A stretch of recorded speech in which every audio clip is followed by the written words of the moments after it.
Hello दोस्तों, नमस्कार। बहुत है स्वागत है आपका एग्जाम गुरुजी चैनल के डेली करंट अफेयर्स के वीडियो में। आज 25 मई 2020 है और आज की वीडियो की पीडीएफ डाउनलोड करना मत भूलिएगा। ये पीडीएफ आपको हमारे टेलीग्राम चैनल पर मिल जाएगी, जिसकी लिंक नीचे डिस्क्रिप्शन में दी गई है। उसके अलावा ये पीडीएफ आपको हमारी एप्लीकेशन पर भी मिल जाएगी। एप्लीकेशन आप गूगल प्ले स्टोर से डाउनलोड कर सकते हैं, जिसकी लिंक नीचे डिस्क्रिप्शन में दी गई है। वीडियो में आगे बढ़ेंगे। हमारे द्वारा आपके लिए क्विज 2020 के नाम से एक प्रतियोगिता आयोजित की जा रही है, जिसकी रजिस्ट्रेशन फीस 100 रुपये है, जिसमें आप 5,000 रुपये फर्स्ट प्राइज, सेकंड प्राइज 2,500 रुपये और 3 लोगों को 3 टेस्ट सीरीज फ्री मिलेगी।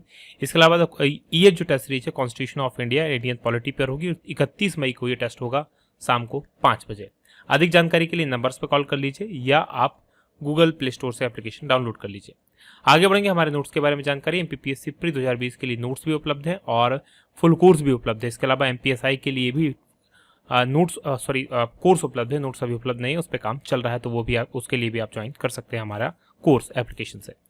आगे बढ़ेंगे। बात होगी थॉट ऑफ द डे की। जो मोटिवेशनल पावरफुल थॉट है, जो आपको मोटिवेट करता है आगे बढ़ने के लिए, रास्ता दिखाता है, वो है कि सपने देखो, क्योंकि जो सपने होते हैं वो विचारों में बदलते हैं और विचार क्रिया में बदलते हैं और इसी से सफलता मिलती है। तो सबसे पहले अगर आपको किसी मंजिल को प्राप्त करना चाहते हैं, तो सबसे पहले सपना देखना होगा। वो सपने में आप ये देखिए कि कैसे आप उस मंजिल को प्राप्त करेंगे। वो मंजिल प्राप्त करने के बाद अपने जीवन में क्या क्या बदलाव आएंगे, तो वो आपको मोटिवेट करेगा और मोटिवेशन से आप क्रिया करेंगे और क्रिया से सफलता मिलेगी। तो इसी थॉट के साथ आगे बढ़ेंगे। बात करेंगे कल के सवाल की। कल मैंने आपसे प्रश्न पूछा था कि भारत ने 5 द्वीपीय देशों की सहायता के लिए कौन सा मिशन शुरू किया है, और ये मिशन शुरू किया गया था मिशन सागर, यानी कि बी ऑप्शन सही उत्तर है। अब इस प्रश्न का उत्तर काफी लोगों ने दिया था, उनमें से 3 उत्तर जो आपने पसंद किए हैं।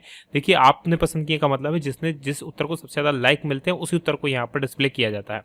तो पहला उत्तर आंचल पारधी का है, दूसरा उत्तर विजय प्रजापत का और तीसरा उत्तर सिंटू पंडित का है। तो आप तीनों को बहुत बधाई। और आप भी चाहते हैं आपका नाम, कमेंट, उत्तर यहाँ पर आया करे, तो ध्यान से वीडियो को अंत तक देखो और अंत में जो प्रश्न पूछा गया है उसका उत्तर कमेंट बॉक्स में जरूर दो। आगे बढ़ेंगे। बात करेंगे क्विक रिवीजन कल के पढ़े गए करंट अफेयर के प्रश्नों का। पहला प्रश्न है कि पीपीई किट के निर्माण में भारत का कौन सा स्थान है, तो इसमें भारत का दूसरा स्थान है। दूसरा प्रश्न है कि संयुक्त राष्ट्र द्वारा भारत के किस राज्य की पहल खुडोल को कोविड-19 से लड़ने के लिए 10 वैश्विक पहलों में से एक घोषित किया गया है, और ये मणिपुर है। तीसरा प्रश्न है कि विदेशों में फंसे किन लोगों को भारत आने की अनुमति दी जाएगी, और ये लोग हैं ओसीआई कार्ड धारक। चौथा प्रश्न है कि किस देश ने खुला आसमान संधि ओपन स्काईज ट्रीटी से हटने की घोषणा की है, और ये घोषणा अमेरिका के द्वारा की गई है। पांचवा प्रश्न है कि केंद्र सरकार ने हरित ऊर्जा उपकरणों से आयात शुल्क में कितने प्रतिशत की वृद्धि की है, और ये वृद्धि की गई है 20% की। वहीं छठवां प्रश्न है कि किन सड़क निर्माणों के लिए कॉयर जियो टेक्सटाइल्स को मंजूरी दी गई है, और ये ग्रामीण सड़क, खासकर जो प्रधानमंत्री ग्राम सड़क योजना है उसके तहत। सातवां प्रश्न, अम्फान तूफान से हुई बर्बादी से निपटने के लिए केंद्र सरकार ने पश्चिम बंगाल को कितनी राशि देने की घोषणा की है, तो 1,000 करोड़। और आठवां प्रश्न है कि दुनिया की सबसे अधिक कमाई करने वाली महिला कौन बन गई हैं, और ये बनी है नाओमी ओसाका। ये थे हमारे कल के पढ़े गए करंट अफेयर के प्रश्नों का क्विक रिवीजन। आगे बढ़ेंगे आज के प्रश्नों की बात, और आज के करंट अफेयर का पहला प्रश्न है कि हाल ही में किस सदन ने खनिज कानून संशोधन विधेयक 2020 पारित किया है, और ये पारित किया गया है लोकसभा के द्वारा, यानी कि बी ऑप्शन सही है। डिटेल लिख लीजिए क्या है। तो लोकसभा ने खनिज कानून संशोधन विधेयक 2020 इसको पारित किया है, और खनिज कानून संशोधन विधेयक 2020 को संसदीय कार्य मंत्री प्रहलाद जोशी ने विमर्श और पारित करने के लिए स्थानांतरित किया था। और ये विधेयक जो है विधेयक खान और खनिज विकास और विनियम अधिनियम 1957 में संशोधन करेगा, और कोयला खान विशिष्ट प्रावधान अधिनियम 2015 में भी संशोधन करेगा। बात करते हैं हम लोकसभा की। लोकसभा जो कि हमारे संसद का निचला सदन है और लोकप्रिय सदन माना जाता है, क्योंकि जनता से डायरेक्ट इलेक्टेड लोग जो होते हैं वो इसमें पार्टिसिपेट करते हैं। 5 वर्ष इसका जो है कार्यकाल होता है। सदस्य की संख्या 552 मैक्सिमम हो सकती है, लेकिन वर्तमान में 543 निर्वाचित और 2 मनोनीत यानी कि 545 है। गठन अनुच्छेद 81 के अनुसार है, और वर्तमान में इसके अध्यक्ष ओम बिरला हैं। आगे बढ़ेंगे। दूसरे प्रश्न की बात करेंगे कि राष्ट्रमंडल दिवस कब मनाया जाता है, तो कॉमनवेल्थ डे ये जो मनाया जाता है 24 मई को मनाया जाता है, यानी कि ए ऑप्शन प्रश्न का सही उत्तर है। डिटेल लिख लीजिए क्या है। तो राष्ट्रमंडल दिवस यानी कि कॉमनवेल्थ डे ये हर साल 24 मई को मनाया जाता है। ये दिवस यानी कि राष्ट्रमंडल दिवस जो है वो रानी विक्टोरिया की जन्म तिथि पर मनाया जाता है, और उनका जन्म हुआ था 24 मई 1819 को, ये आपको याद रखना है। और इस बार जो 2020 राष्ट्रमंडल दिवस की थीम है वो एक सामान्य भविष्य का उद्धार यानी कि delivering a common future, connecting, innovating, transforming, ये 2020 की थीम है। आगे बढ़ेंगे, बात करेंगे अब हम तीसरे प्रश्न की कि अंडमान के दुर्लभ पाम को कहाँ रोपित किया गया है, और इसको रोपित किया गया है केरला के अंदर, यानी कि डी ऑप्शन प्रश्न का सही उत्तर है। डिटेल लिख लीजिए क्या है। तो दक्षिणी अंडमान द्वीप में एक दुर्लभ पाम का पौधा पाया जाता है और उसको केरल के पालोड में Jawaharlal Nehru tropical botanical garden and research institute यानी कि JNTBGRI इसके सोने से दूसरा घर प्राप्त हो रहा है। और पिनांगा एडमोनेंसिस ये इस का वैज्ञानिक नाम है इस पाम के वृक्ष का, जो बहुत विलुप्त माना जाने वाला लगा है और एरेका पाम जैसा दिखता है और उसी प्रजाति से संबंधित है। JNTBGRI की बात करें तो वैज्ञानिकों ने पिनांगा एडमानेंसिस यानी कि ये जो पाम का वृक्ष है इसको गंभीर रूप से लुप्त पाया प्रजाति कहा है। बात करेंगे अब हम चौथे प्रश्न की कि विश्व बैंक में जलवायु परिवर्तन और आपदा प्रबंधन की जिम्मेदारी किन्हें सौंपी गई है, और ये जिम्मेदारी सौंपी गई है आभास झा को, यानी कि सी ऑप्शन प्रश्न का सही उत्तर है। डिटेल लिख लीजिए क्या है। तो भारतीय मूल के अर्थशास्त्री आभास झा, इनको दक्षिण एशिया में विश्व बैंक में महत्वपूर्ण पद पर नियुक्त किया गया है और आभास झा को जलवायु परिवर्तन और आपदा प्रबंधन की जिम्मेदारी दी गई है। आभास झा की बात करें तो उन्होंने साल 2001 में विश्व बैंक ज्वाइन किया था और ये बांग्लादेश, भूटान, भारत, श्रीलंका इसमें बैंक के कार्यालय के अंदर कार्यकारी निदेशक के पद पर काम कर चुके हैं। बात विश्व बैंक की करेंगे, इसका मुख्यालय वाशिंगटन DC में है। जुलाई 1944 में ब्रिटेन वुड्स सम्मेलन में इसकी स्थापना हुई थी। डेविड मालपास इसके अध्यक्ष हैं और अंशुला कांत इसकी MD और मुख्य वित्तीय अधिकारी हैं। पांचवा प्रश्न है कि संयुक्त राष्ट्र में भारत के नए स्थायी प्रतिनिधि के राजदूत के रूप में किसने अपना पदभार ग्रहण किया है, और ये पदभार ग्रहण किया गया है TS त्रिमूर्ति के द्वारा।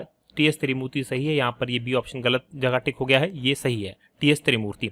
डिटेल लिख लीजिए क्या है। तो TS त्रिमूर्ति इन्होंने कोरोना वायरस महामारी दुनिया भर में चल रही है और इसी के बीच में संयुक्त राष्ट्र में भारत के नए स्थायी प्रतिनिधि राजदूत के रूप में अपना पदभार ग्रहण किया है और इन्होंने स्थान लिया है सैयद अकबरुद्दीन का, जो अभी तक भारत के स्थायी प्रतिनिधि थे संयुक्त राष्ट्र में, और 20 अप्रैल 2020 को ये सेवानिवृत्त हुए और हैदराबाद लौट आए थे। त्रिमूर्ति जी की बात करें तो ये पहले नई दिल्ली में विदेश मंत्रालय के मुख्यालय में आर्थिक संबंधों के सचिव के रूप में काम कर चुके हैं। बात करेंगे हम परीक्षा दृष्टि में संयुक्त राष्ट्र संघ की, तो इसकी स्थापना हुई थी 24 अक्टूबर 1945 को, जिसका मुख्यालय न्यूयॉर्क में है और महासचिव एंटोनियो गुटेरस हैं। सदस्यों की बात करें तो 193 देश इसके सदस्य हैं और 6 आधिकारिक भाषा हैं अंग्रेजी, अरबी, चीनी, फ्रांसीसी, रूसी और स्पेनिश। आगे बढ़ेंगे, छठवें प्रश्न की बात करेंगे कि किस देश ने अपना नया स्पेस ऑपरेशंस स्क्वाड्रन लॉन्च किया है, और ये लॉन्च किया गया है जापान के द्वारा, यानी कि डी ऑप्शन प्रश्न का सही उत्तर है। डिटेल लिख लीजिए क्या है। तो जापानी उपग्रह जो है उनको खतरों से बचाने के लिए जापान ने अपना नया air self defence force ASDF इसके रूप में स्पेस ऑपरेशंस स्क्वाड्रन नाम से एक नई अंतरिक्ष रक्षा इकाई की शुरुआत की है, ताकि जो जापान के उपग्रह हैं उनको बचाया जा सके किसी प्रकार के खतरे से।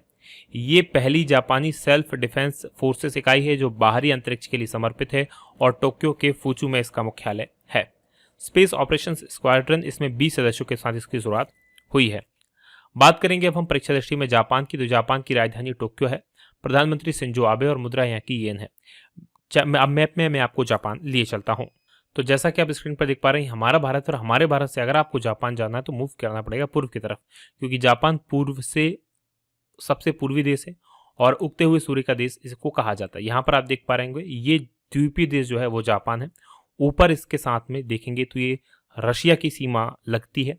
इस तरफ देखेंगे आप तो साउथ कोरिया की सीमा के पास में ये स्थित है और नीचे तक इसके द्वीप जो है ताइवान के पास तक आ गए हैं। तो ये आपको याद रखना है, यहाँ पर जापान है। आगे बढ़ेंगे, बात करेंगे अगले प्रश्न की। अगला प्रश्न आपके सामने 7वां है कि कहाँ स्थित अग्रहार रिसर्च इंस्टीट्यूट यानी कि ARI के वैज्ञानिकों ने गेहूं में 2 बोने जीन की मैपिंग की है, और ये इंस्टीट्यूट स्थित है पुणे में, यानी कि बी ऑप्शन प्रश्न का सही उत्तर है। डिटेल लिख लीजिए क्या है। तो पुणे का अग्रहार रिसर्च इंस्टीट्यूट यानी ARI इसने के वैज्ञानिकों ने गेहूं में 2 वैकल्पिक जीन की मैपिंग की है और इनका नाम है RHT14 और RHT18। ये जीन बेहतर अंकुर शक्ति यानी कि जो अंकुरण होता है जमीन में गेहूं का उसके लिए, और लंबे प्रांकुर चोल यानी कि युवा शूट टिप की रक्षा करने के लिए काफ़ी इंपॉर्टेंट है, ये आपको याद रखना है। और इन वैकल्पिक बोने जीनों वाली जो गेहूं की लाइन है ये फसल अवशेष को जलाने को कम करने के अलावा गेहूं के बीज की जो गहरी बुवाई है उसकी भी अनुमति देती है, ताकि जो बीज है वो काफ़ी गहराई में बोआ जा सके। बात करेंगे हम 8वें प्रश्न की कि हाल ही में किस लेखक की एक नई ई पुस्तक hop on my adventures on boots trains and planes इसका विमोचन किया है, और ये एक रस्किन बॉन्ड की पुस्तक है, यानी कि सी ऑप्शन प्रश्न का सही उत्तर है। डिटेल लिख लीजिए क्या है। तो रस्किन बॉन्ड के 86वें जन्मदिन पर जो प्रकाशन कंपनी है स्पीकिंग टाइगर, इसने अपनी एक नई ई पुस्तक विमोचित की है जो नावों, ट्रेनों और विमानों पर रस्किन बॉन्ड के कारनामे हैं उनके बारे में बताती है। Hop on my adventures on boots train and planes ये इस पुस्तक का नाम है, और बॉन्ड अपने बचपन के कुछ यादगार रोमांचों का इसमें वर्णन करते हैं। इसमें सम्राट हल्दर के चित्र हैं और स्पीकिंग टाइगर के बच्चों के लिए शाखा टॉकिंग कब इसके द्वारा जो इसको प्रकाशित किया गया है। बात करेंगे अब हम आज के सवाल की, क्योंकि करंट अफेयर का सेशन हमारा यहीं तक का था। आज का सवाल है कि केंद्र सरकार ने ऑनलाइन तथा डिजिटल शिक्षा को बढ़ाने के लिए कौन सी योजना बनाई है। तो कमेंट करके बताइएगा कि इनमें से किस योजना को केंद्र सरकार के द्वारा डिजिटल शिक्षा को बढ़ाने के लिए बनाया गया है। ये वीडियो कैसा लगा ये भी बताना मत भूलिएगा। आज की बात होगी यही समाप्त। आप लोगों का बहुत बहुत धन्यवाद। जय हिंद, जय भारत।